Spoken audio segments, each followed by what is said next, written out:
A more than century-long effort to pass anti-lynching legislation culminated Tuesday when President Joe Biden signed a landmark bill that makes lynching a federal hate crime.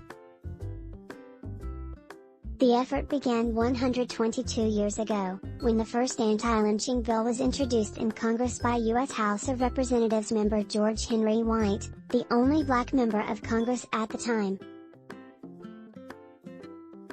That bill failed. The years passed and numerous attempts at passing similar legislation never came to fruition. But the Senate passed the Emmett Till Antilynching Act in March, setting it up for a Biden signature. Senators Cory Booker, Tim Scott and House Representative Bobby Rush introduced the bill, named after Emmett Till, a 14-year-old black boy who was brutally kidnapped and murdered by two white men in Mississippi in 1955. Till was 14 years old during the summer of 1955 when he went to visit his relatives in Mississippi from hometown Chicago, Illinois. A cousin who grew up with Till in Chicago recently described Till to the New York Times as a jokester who loved to make people laugh.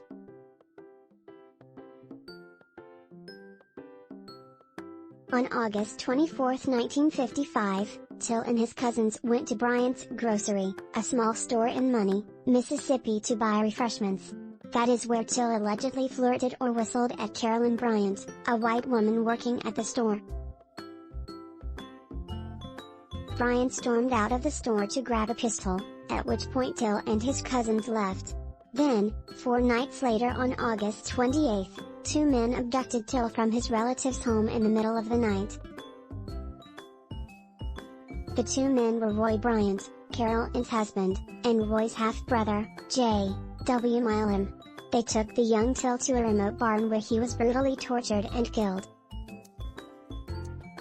His body was dumped into the Tallahatchie River.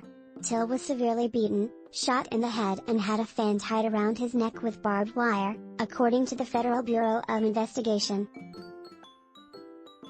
Roy and Milam were put on trial for Till's murder just weeks later, but they were acquitted by an all-white, male jury. Following their acquittal, they were paid to confess to Till's murder for a magazine story. The account that gave the magazine is suspected to be heavily fictionalized.